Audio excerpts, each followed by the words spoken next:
It is, of course, a beautiful day indeed. I hope you are happy, well rested, and blessed. This is Easing Into Purpose with me, Thebehadi. Of course, Studio Media 3 is where it's at, powered by Focus Media SA. Today, I'm so excited to be having one of our own, the lady and sister, mother, a wife, a person who has become a point of focus for me for so many times on social media platforms. I have had a very rare opportunity of meeting her sometime in the not so distant past, and the kind of vibe and personality that she oozes is beyond, measure, and she absolutely had to be on the set on Easing Into Purpose with me. And I'm talking about none other than Mrs. Onela Sigobelwana. Welcome, ma'am. Thank you so much. How are you doing? I'm well, thanks. How are you? I couldn't do better. You graced me when I asked you to come and take the seat on Sogol. I appreciate that a lot because I expect you actually to be very busy. I've been looking up you are all over the show, Mrs. Sigobelwana. Yeah. And how has the last few months been keeping you in terms of, your activities, the things that you're doing out there? I've been very busy. To a point where almost every month there's something. Almost every month. At first, when it all started, it used to give me anxiety so much that because when you're gonna go to a place and you're expected to speak, sometimes you ask yourself questions like, what if they see in me? What do they want? Like, I mean, there are so many of us, and then when you have to go there, you have to prepare now. So when it all started out, I used to panic a lot. I used to be frustrated a lot. I used to get sick a lot, to a point where there are so many events I went to and speak, and I did not sleep the previous night. Oh my word! And it only took me like an hour to be able to prepare on that day. Okay. But with time, I started to get used to it. And with time, I started to enjoy doing it because it's quite different when you have to be present than doing it online and at the comfort of your own house.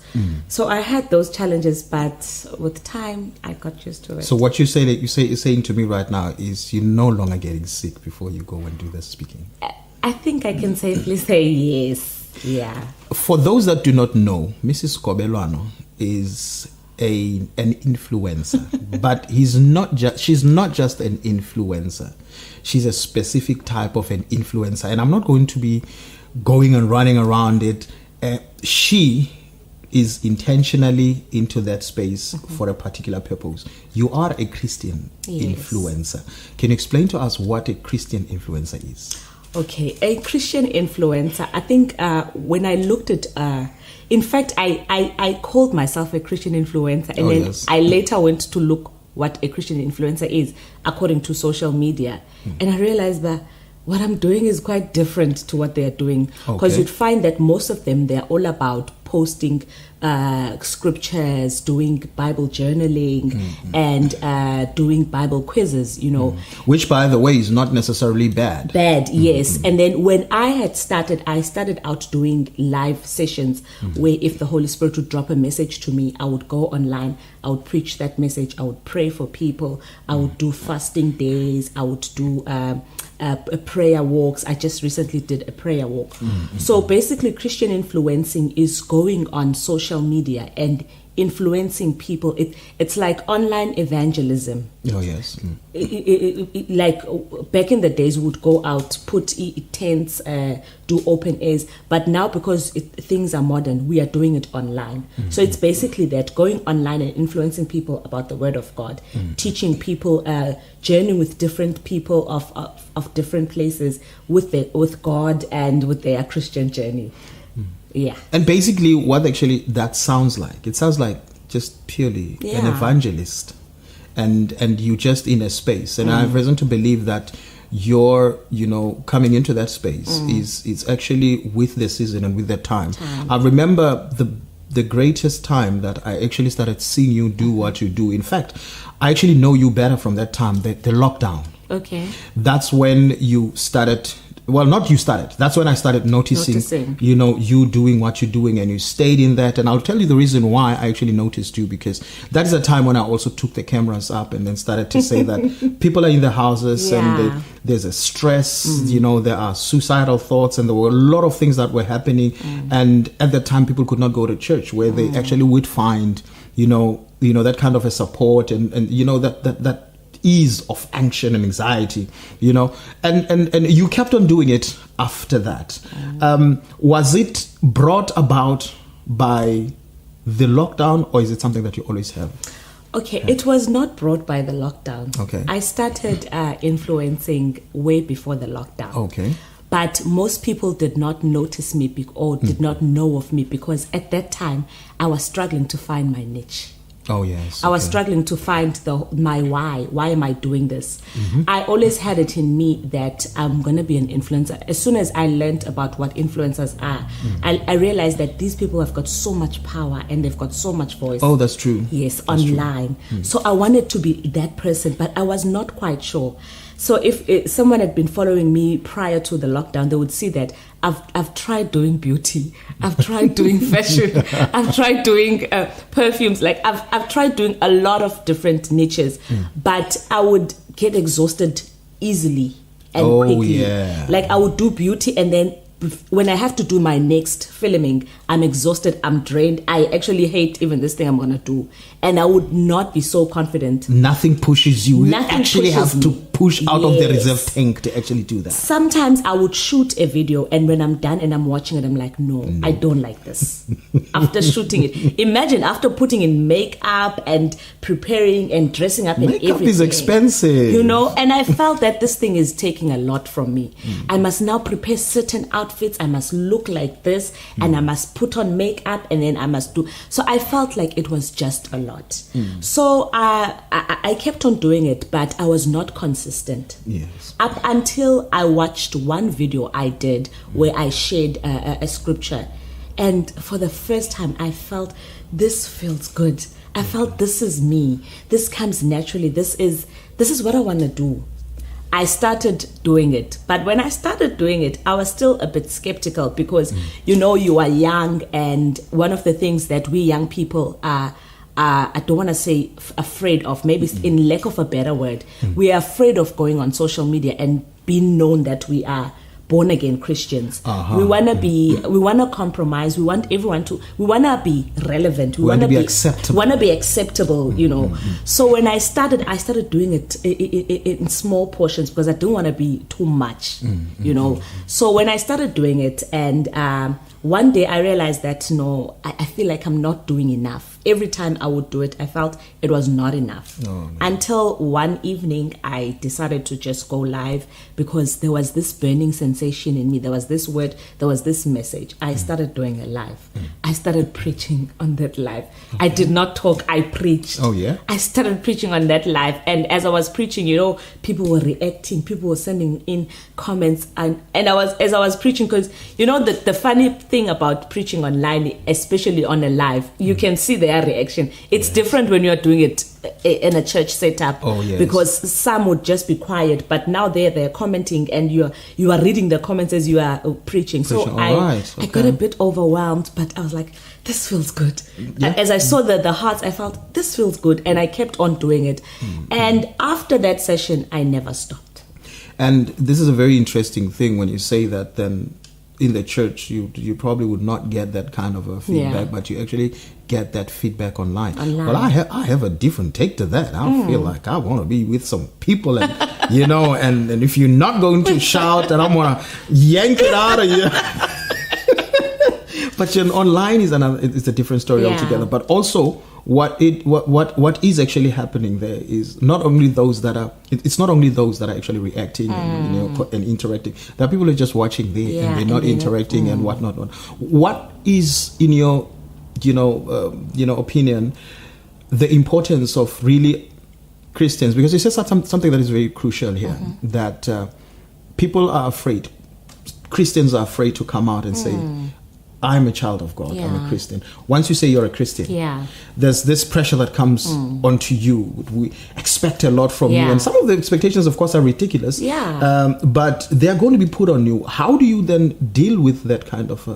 have you ever actually even thought about it? Have you met that kind of a situation where that all of a sudden there's a pressure on you because now you're preaching the word of God, you're preaching about a lifestyle that is godly? There is that pressure every day of my life. I live to that pressure because now, because you're a Christian influencer and you've gone out there and that is how you title yourself, people, you can't make a mistake in front of them. You must always be joyous. You can't be feeling down. You can't be like this.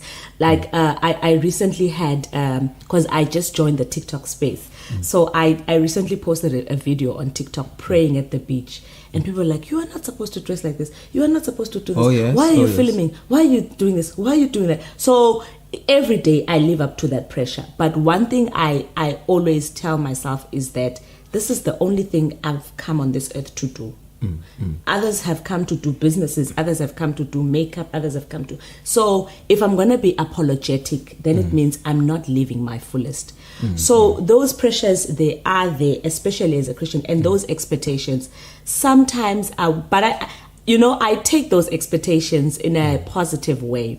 I've had to pray for people who are like, I can't have children. I've never prayed for someone who cannot conceive.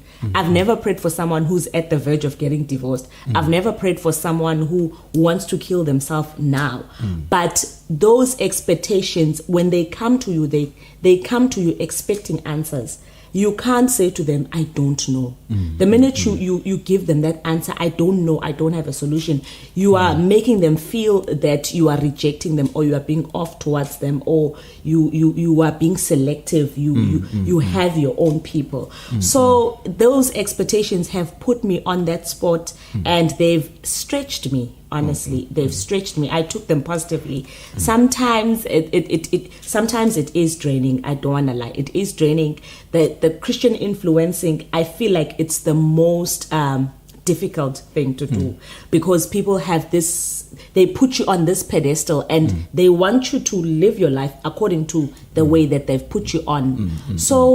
It is draining, but I'm thriving. But you said, as you said, it is draining and tiring and all of. But then you said before that this is something that you and I immediately, coined this in my head, that this is what easing into purpose is, because then when you are in your purpose, it doesn't take a lot of struggle. As you said, you tried all these other things before and you felt like, geez, like this is too laborious to do. But then when you found your purpose, you just slid into it. And even those pressures, when they come, you find a way to deal with them. You find a way, of course, to actually, as you say, to learn something from them, take them in the positive way instead of the way that you would do if it was in another context. And having said that, I have had a good reason to believe that people think if you're preaching the breakthrough of Christ, if you're speaking, success, if you're speaking success over people's life, blessings and all of that, we do not expect you to be having challenges, that all is well with you. Have you come across that kind of a thing? And how do we actually demystify that myth? That's very true, Butche. One of the things I taught myself when I started this influencing is that I'm going to be very authentic. Every now and again, when I'm preaching, when I'm sharing a word, I would always say, especially if I know that I am not at a certain point, that when I'm preaching it, they would believe that I'm at that point, I would make disclaimers like, it's not that things are going well for me. I'm not preaching because I've got it all. I'm not doing it because I've achieved it all, because even Paul says that, not that I've achieved it all, but I choose to press towards the mark of so that's one of my scriptures that I always hold on to, and I always emphasize that I'm not doing this because all is well. I'm not saying you're going to have money because I have all the money in the world. I have all the things that I want, I have them. But I'm doing it because I believe that one day the Lord is going to give them to me. I believe that one day I'm going to receive my breakthrough.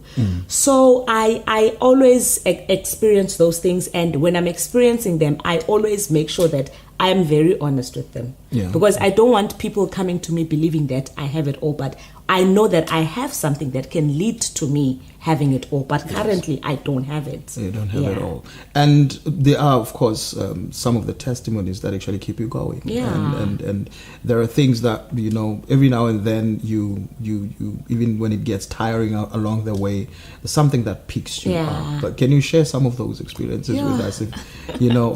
Obviously, I'm sure there's quite a lot of them, and some of them can be insignificant, and others are like way up there. Yeah, one of them that I can think of now is of a lady. She's based in Joburg.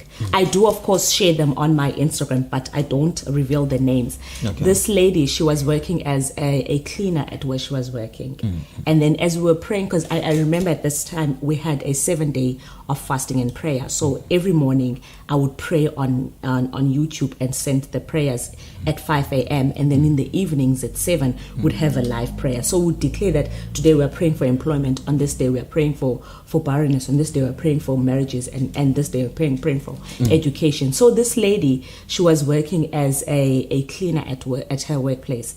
And when she applied, we had that prayer, and one of the things that I was emphasizing on that prayer, because we were reading on the book of Hannah, I was saying to that, God will even qualify those people who do not qualify. Oh, yes. That when they see your CV, when they see your resume, even if you do not qualify, but they will want to take a risk with you. They will say, okay, let's just, let's see where this takes us with her. So that happened for her. She changed from being a cleaner to being a receptionist. Oh, yeah. And apparently she got triple of what she was earning. So that for me, it was something big, it was something big, because as she was sharing her testimony, she did not qualify. She did not have grade 12, but she was someone who was talented. She was someone who believed that she could do anything, but it's just that she did not have the certificates, because, in the days we live in, you can be good in something, but if you don't have something that's going to back you up, then that's it. So for this lady, she did not have grade 12, she did not have certain things that they wanted, but she was good. Oh, yes. So she was qualified, she got the job, and when she sent me that DM, she also sent me a voice message crying. So for me, it was like, if God can do this for someone, if God can prove his word to someone, then why should I not continue doing this? Right. Why should I give up? I've even had someone in Botswana naming their child after me. OMG. Because apparently she could not have children. So she gave birth and she named the child Onela. So those are the things that keep me going. Sometimes I go and pray and I've just had the worst day. And when I pray and I outpour my heart. Sometimes it really has got nothing to do with my people. It's got a lot to do with my heart. And as I'm outpouring my heart, someone out there is also feeling the same, and they would tap into that and they would be okay. A lot of the times when you speak as a Christian, in the country and in the world that we're living in, some of the things that you say sound crazy. Yeah. You're talking about faith for what? There are people who are actually faith tired. Yeah. There are people who have given up hope, but not only have given up hope, they have actually, some of them have actually had a raw deal along the way in their path of faith. And then there are those that have not even been there, that hear you speaking about the power of God and you, all of these things. Ingati uteta magic, ingati uteta something that is supernatural, and I have learned this in my own approach to online evangelism in my own way, that a lot of the times, even as Christians, what we need is not really this miracle, because we already have a miracle. Yes. The miracle that we have is our mindset. Yeah. That was pre-packed. The miracle that we have is our heart. And you find that a lot of the times we have missed out on opportunities, not because it was not the time, but because we were not in our where we're supposed to be found at, where we're supposed to be in terms of our own purpose. How do you speak to the person who says, I want to hear what you say, I want to understand what you say, I want to experience the power of this thing that you are talking about. But then there's this thing, how do you help a person to actually transcend from that and break into that space of understanding the message that you are trying to share? Because I have reason to believe that you're not only looking at Christians, but also reaching out to those that do not, have not had the grace to come into the knowledge of God. Okay. First of all, we need to come to understand that ubuthixo okanye salvation, it's not a religion, it's a relationship. Yeah. Mm-hmm. So when you understand that it's a relationship, you will come to understand that lento phakathi kwakho noThixo. We most of the time we choose to live this path because I was disappointed at church. Mm-hmm. I was disappointed by this person. I was, because we are humans and we are bound to fail each other. Yes. But when we choose to focus on the relationship, I like to say that a relationship must has its ups and downs. But as long as you are committed to that person, as long as you know that I want to be with this person, and irregardless of whatever happens, sometimes you would do, for example, you would do a fasting. You fast for 3 days and you happen on one day and you eat, and then you find that you are not supposed to eat. It's a relationship. In a relationship, when you have done something wrong and you account and you go and you apologize, that person will forgive you. So we need to come to understand that having Christ is having a father, is having a relationship. We are teta nat and we also speak to him. And when we want to see the change, we have to be in constant communication with this person. In any relationship, for it to grow, you have to spend time with that person. Of course, if we are going to part-time that person, that relationship is going to have problems. If we are not going to spend time, that relationship is going to have problems. So for someone who's saying, Ikawa has failed me, people have failed me, I want to say to them, try having a relationship then with God. With God and not the church, and not particularly. The church and not the people. Try having a relationship with God. Try making a point that every day you're going to speak to God. During the day, you're going to speak to God. Before you go to bed, you're going to speak with God. Because we know in any relationship, say for example, a marital relationship, I speak with my husband when I wake up in the morning. During the day, I'm checking up on him. All right, he's checking up on me. Try doing that with God and see where it's going to take you. Because in that has made us sing ifuni in the dimension and cons, it's because we treat it as a religion. If you did not come to prayer, if you did not come to church, God is going to punish you. God is going to do this. God is not a God who operates like that. He's a father. When your child has done wrong,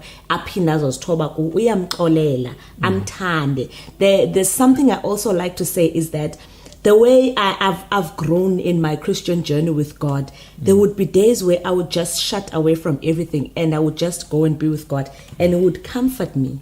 There would be days where I have to go somewhere and I would be like, God, what am I gonna wear? And he would tell me. There would be days where I would be just driving and he would just share something with me in Dihleke. To someone who does not have a relationship with God, of course that sounds crazy. But when you are in a relationship with him, there would be days when people look at you, but when you know that you are with him. So I want to say,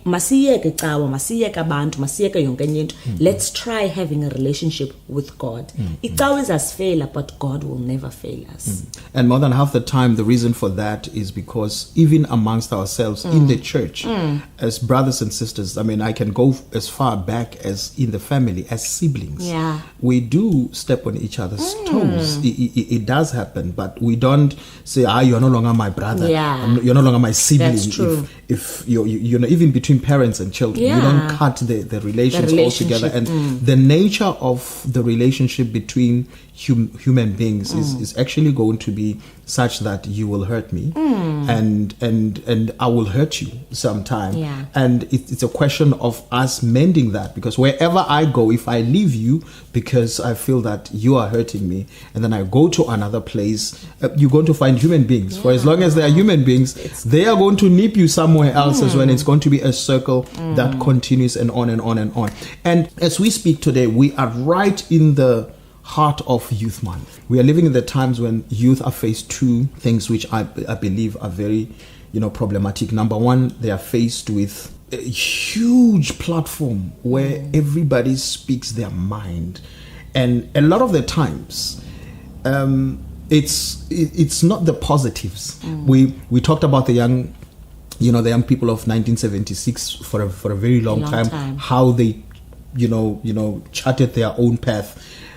Do you think that the young people today are actually doing the same, or they're busy with something else? And how do you speak to them to actually do something? Because the responsibility at the end of the day, it also lies, on them. Okay, to answer that, at the beginning before we started filming, you asked me what my motto is, what do I believe in? Yeah. And my motto is that wherever you go, you leave a mark, because you are uniquely created, which means there's something in you that you carry that the next person does not have. Yes. So it's very compulsory that wherever you go, you make it known that Onela and it be visible and not be forgotten. And I believe that one of the things we can use as abantu abatsha of this time is to first understand our purpose, to first search for that purpose, because sometimes purpose yakho, it will, your qualification first, it will manifest, or it will make a difference. I studied public relations, and I remember when I started with it, my parents were like, where are you going to get a job? And most people said, you're going to get a job in Joburg. But my parents were like, you're not going to go to Joburg. Okay. So the minute I found my purpose. And what did you say? Okay. Good kid. So the minute I found my purpose, this whole public relation thing made sense to them. They were like, oh, it made sense to them. So I believe that if we can start with finding our purpose, and then everything else will make sense, and also we'll be able to make a difference, even with as the youth of today, we'll be able to make a difference, because those understand the purpose, and the next person and the next person, we're able to function and bring the change. You'd find that I'm Christian influencing, and as I'm Christian influencing, there's another one who's found their purpose in media, for example, and the only thing I need to do is to be present, and then they do the next thing, and everyone now is operating, and everyone is operating in their field. And I believe that's if find a purpose here to minimize an emigo, depression, because akom uzawuhlala athi and na qualification, or I'm not getting employment, or if we find our purpose yakho will make you uvuke ekuseni and do something. I had said earlier on that I'm struggling to contain myself. Yeah. Because I don't want to interject, but you really, really are yanking my chain in here. This thing that you were saying, that you do what you do. And then there's another one who is in media. Because the fact that you are doing public relations, and it has to be in that space. We're living in the times of, the fourth industrial revolution already, as it is. We are living online. You don't also have to have the things who's going to do media in order for you to do this, and also still have to fund that, and also have to go and produce material and stuff like that. And that's one of the things that's really draining us. But not only that, this is very important. Jeez, you have no idea what you just said. Well, you do, but I want us to pause there, because it's very important. Linking up, it's the thing that actually we are missing to talk about. You spoke about finding purpose, and one of the things that I am sort of like alive to is when we say words that they don't end up sounding like meaningless cliches. That that is why I listen to motivational speakers with caution, to say that motivational speaking is good, but it should go beyond just exciting people at that particular time. At the biggest, if I were to be a motivational speaker, the biggest take home for me, and something that is of importance and of substance, would be if I would impact someone and they really make a real life meaningful change that is actually going to be, when they speak, they actually slide into that thing, like easing into their own purpose, and they start doing. Because if I can do that, then you have not only created an opportunity for that particular person, but you have opened doors for many. Because every one of us, what I do will definitely benefit what you do, and I will benefit from what you do, and the next person will do that. And we're having a challenge of everybody wanting to do the same thing. Mrs. Onela is doing this, I also want to do it. No one wants to say, Mrs. Onela is doing this. What does she need in order for what she's doing to actually be put out there, that I can go and get into that space and say, okay, you have that, I have this. And then another one says, okay, JT has this, that puts Onela there. Where does he buy this? So I can go and get those and say, but JT, you don't have to go that way. I will do this. And then when you do this, and then we continue like that. And then someone comes and say, look, you have a good thing going on there. I'm good at creating, user-friendly interfaces that will make sure that the communication is out there, because it's both a passion and a frustration to say that it's right here. It's right here. If you can just grab it. What do you sense? We should be doing as people like yourself and myself with our different expertise and experiences.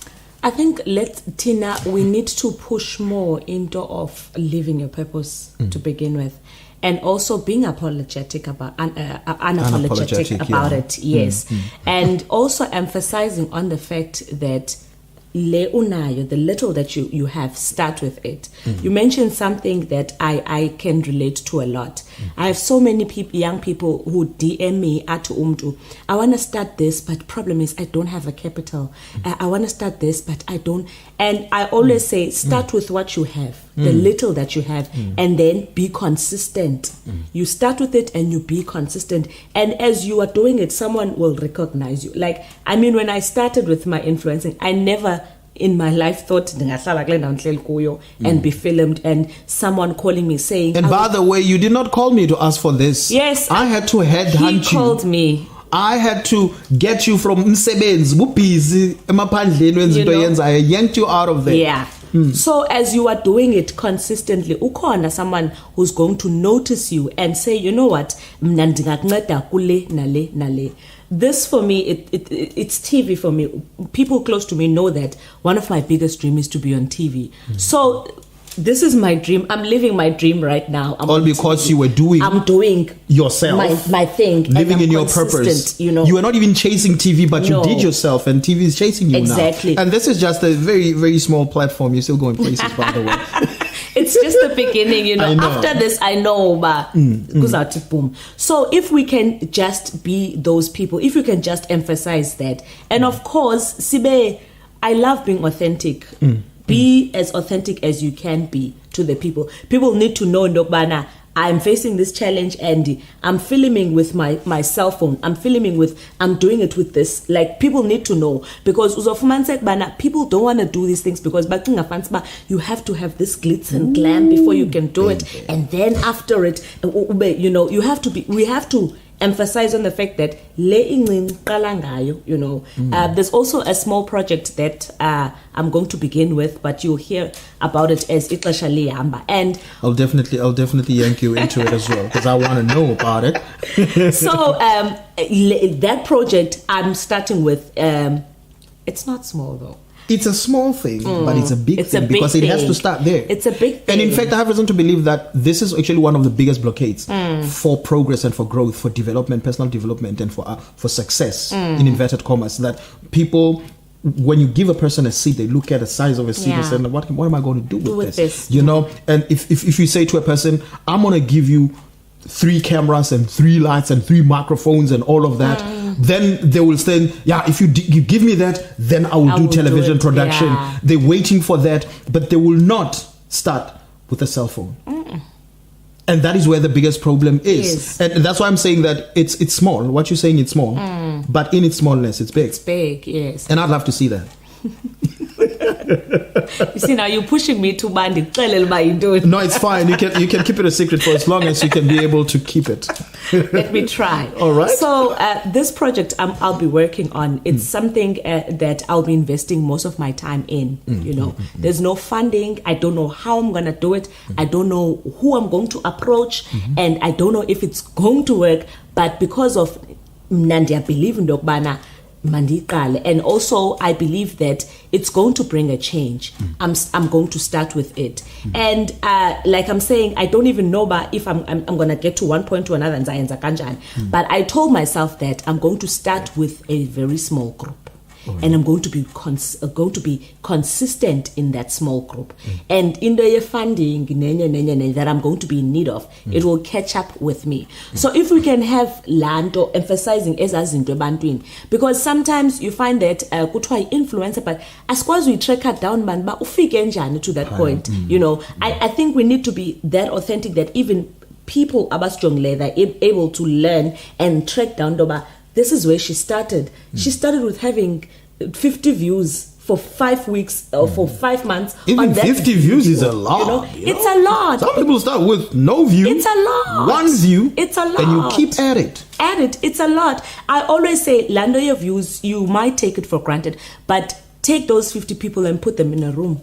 That's a lot of people. That's a lot of people. Take those 100 views that you keep getting. That's a lot of people. And those people are actually paying with their data. You know? So the fact that they actually came and said they spend their data, there must be something of value there. There must be something, yes. So if we can have that land of emphasizing, being consistent, starting with what you have, and you know, and treat it as though every video, every content that I create, in mind, ndibukele overseas, in mind, ndibukele TV, you know, in mind, I have people who know of me. Even when I walk into a room, and I'm like, like everyone knows my name. That's the mindset I always have, because that's who I want to be.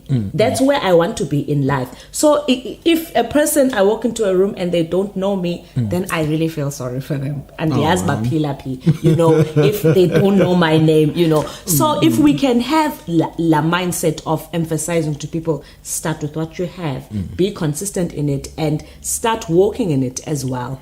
Though ingaka manifest, but start walking in it.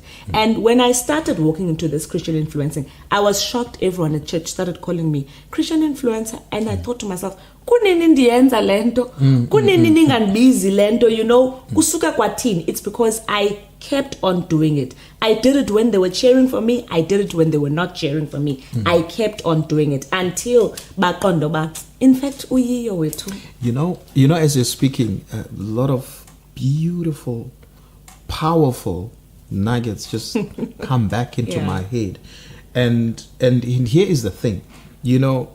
The first one is, I'm getting from what you're saying, and it's so true, that if you don't take yourself serious and you expect people to take you serious first, not before you take yourself serious, literally you're already starting on a wrong note. And in fact, you are digging a grinding hole for yourself, you know, stopping yourself from chances of ever, you know, progressing in life.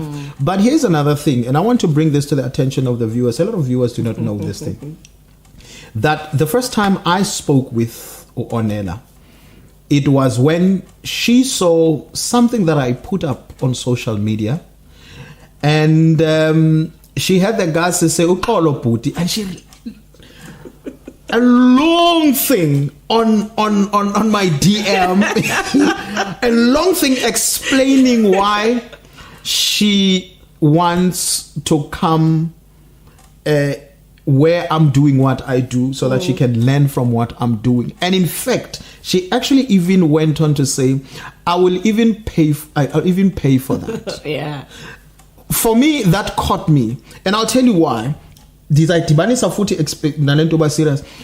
started what you did, when I started seeing you doing what you were doing, it was not the most sophisticated thing you did, but the way it was selling a coin, is me selling. I'll actually say TV. Is me selling. And that's what you did, and consistently, persistently. Over and over, perpetually, you did it. And you never even got to come to me uzobukela lento endiyenzayo because and even pay for it so that I teach you some of the skill that I have. And I'll tell you why I did that to you. I did that to you because it was done to me, and I'm grateful. There's a man, I'll always refer to this. There's a man called Butch Kutsia. Okay. who's a filmmaker. That man, I made a call exactly that you did to me, that you made to me. I made that call to him. Then I was staying in King Williamstown and he was in East London. And I asked him,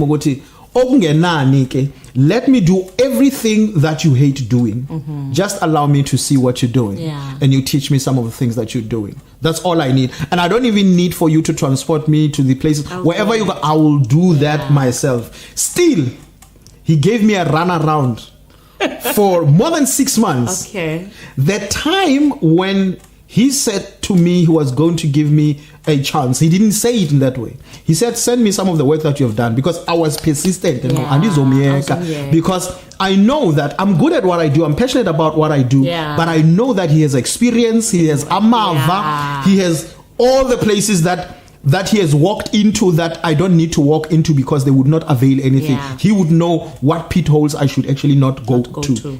You know? And he said, let me see what you have done. And then I showed him what I've done. He said, my God, with this kind of work, what else do you want from me? Yeah. But even then, I did not allow that to say, oh, must I got this? I said, no, but I still want yours. Yeah. You have to understand that I want yours. And you know what he did? The first time I took part in a live television show broadcast internationally, the Africa Open Golf Challenge on Mnet Super Sport. I had never done television. Sure. He called me up and he said, I'm going to show you that you already have it. You are coming for the production in East London golf driving range. I was like, you got to be kidding me. I got there and they said, there's your camera right there, and this is what you'll be doing. Put the headphones there. I was like, wow. There was a camera that was as big as my half part of the body. Yeah. You know what? I've never met it before. The essence of what I'm saying is that what he did to me is what I did to you. Yeah. And guess what? We are here. Yeah. And from here, it can only get better. And it's exactly what you did to me. And then I had fun doing it. Because I thought you were going to hate me. No, I remember when I met you in person, and I kept asking you, how do you do it? And you're like, no, YouTube. And I went home and like, there's no way I'm going to look for it in YouTube. If he can do it and he found it, I'm going to look for it. And yeah. And there we are. Mrs. Sigobelwana, thank you ever so much for gracing me with your presence. I really enjoy your spirit. I enjoy your heart. I enjoy just your surrounding. You're such a pleasure to have around. I couldn't, emphasize more just how much of a positive atmosphere you bring, the joyous atmosphere you bring into the room. One parting shot. How do people get the hold of you on these platforms, and what kind of activities can people actually get you up to? Okay, people can find me on social media, on YouTube, on Instagram, on Facebook, and on TikTok now. I was thinking when he said TikTok, I was like, so are you also dancing? No, I get there and I do exactly what I do on other social platforms. I pray. All right. I share what's in my spirit. Okay. So your social media handles on Facebook? At Onela Sigobelwana, it's just one word. On Instagram, it's Onela_Sigobelwana. And on YouTube, it's Onela Sigobelwana. So it's all the same thing, Onela Sigobelwana. It's just Onela Sigobelwana. If you just search Onela, you cover I it. pop up. Now, if that's not confidence, I don't know what is. Just type Onela. You'll be Abanye sad. Onela ke bavele ezantsi, but mine phezulu. Alrighty. What would you want to say to the viewers before I let you go, just as a word of encouragement? As a word of encouragement to the viewers who have been watching, first of all, I would like to thank them for watching, and I appreciate also being here. It's a big honor for me. This is my dream, as I was saying. And to the viewers, I want to leave you with the words from Paul that I quoted, that not that I've achieved it all, but I choose to press towards the mark of the high calling. I choose towards pressing to my goal. And I want to say to you, whatever it is that you believe that you are on this earth for, press towards it, press towards reaching it, and start living your life as though you are it, as though you have achieved it. There will be things that you will encounter as you are doing it. There will be challenges. Also, dibana nazo. I also do face those challenges. But a problem, not a problem. Oh, yeah? One thing that makes me to hold on is knowing that there's a goal. Yes. And I choose to fix my eyes on the goal, irregardless. So I want you to start walking in it. I want you after today to start telling yourself that you are that CEO, you are that influencer, you are that business person. Irregardless of what's happening, you are that. And you start focusing on the goal. Everything else that happens must happen with you not losing the focus on the goal. Well, couldn't have said it better myself. Thank you ever so much, Mrs. Sigobelwana. Much appreciated. Everything of the best. I definitely hope that this is not the last time that you'll be here. In fact, this is not going to be the last time, that's for sure. Definitely. See, I'm already practicing what you just said right now. Ladies and gentlemen, that was Mrs. Onela Sigobelwana. Indeed, this kind of power, this kind of energy, you cannot let it go to waste. Easing into purpose is where it's at with me, JT Thebehadi. SM3, that is the Studio Media 3, is where it's taking place, and powered, of course, by Focus Media SA. May God richly bless you.